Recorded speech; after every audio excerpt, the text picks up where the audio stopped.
According to Josephus, in 52 AD, after years in which rebel attacks on the Romans and their Jewish collaborators were limited to the countryside, everything changed. A new band of rebels arose who were determined to carry the fight to Jerusalem. There sprang up another group, which were called the Sicarii, who murdered men in the daytime and in the heart of the city.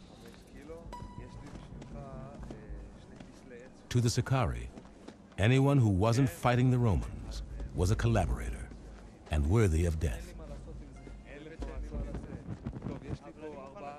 They were called the Sicarii for the long, thin daggers they used in their attacks. The Sicarii's first victim was the most prominent Jew in Jerusalem, the high priest of the temple. Then they embarked on a wave of assassinations, killing wealthy merchants throughout the city. Many were slain every day, and the fear men were in was worse than the calamity itself. For everybody expected death every hour, as men do in war. The willingness of the Sicarii and their fellow rebels to use murder to achieve their ends won them a name that would be given forever after to extremists. They were called Zealots. The Zealots were one of several factions of freedom fighters who took up arms against Roman occupation and authority. One faction among them, the so-called Sicarii, literally invented the art of political assassination and terror by adopting the practice of slipping into a crowd, standing next to a Jew who was assumed to be a collaborator with the Romans, stabbing him secretly, and then raising a cry of alarm. In the panicked crowd, the assassin would slip away, and the bloody corpse would be left behind as a reminder to any other Jew who was ready to collaborate with Rome that death was the price of collaboration.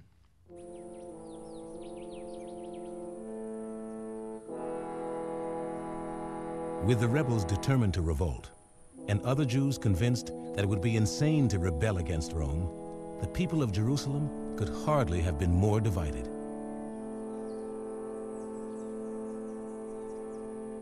Then the Roman governor did the only thing that could possibly unite them. He ordered an attack on the temple.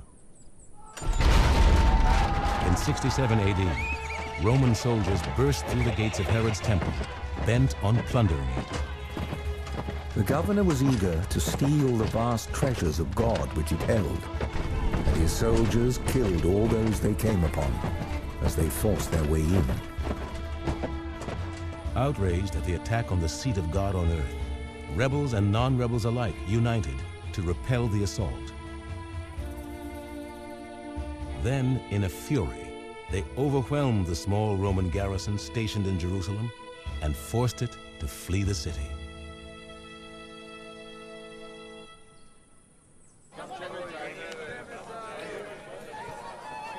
With Jerusalem suddenly free of Romans, many in the city were seized by a giddy euphoria. The Zealots' dream of an independent Judea seemed tantalizingly within their grasp. But others argued that more fighting could only lead to catastrophe.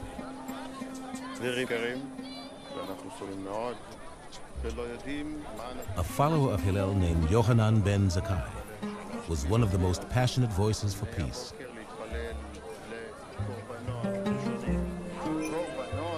At the risk of being targeted by the Zealots for assassination, Yohanan told his students that it didn't matter who ruled Judea.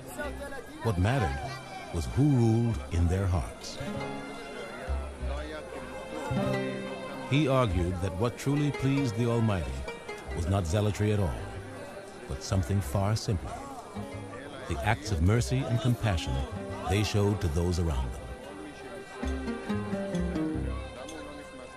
It seems that Yohanan ben Zakkai was part of the peace party. As far as we can see, there were numerous Jews who who either because of their own closeness to the Romans, whether business reasons or other reasons, or simply because they were absolutely convinced there was no hope to do such a crazy thing as revolt against Rome, many Jews were really against the revolt.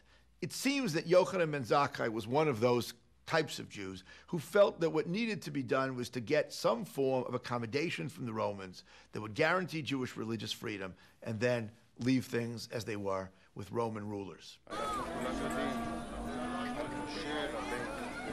But Jerusalem was not yet ready for Yohanan's vision of Judaism. From the steps of the temple, the Zealots made a public declaration of war against Rome. Convinced they were mad, many other Jews decided to take up arms to stop the Zealots.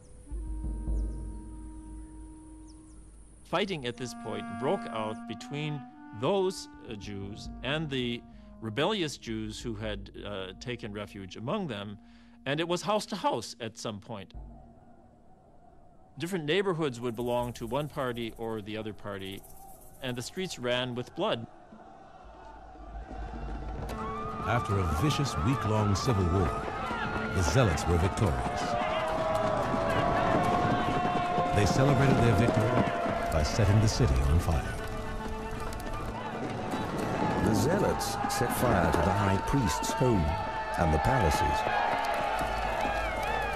Then they carried the fire to the place where the records were kept and burned the contracts it held, thereby dissolving all of their debts. This was also done that they might persuade the multitude of the poor who were debtors to join in their insurrection.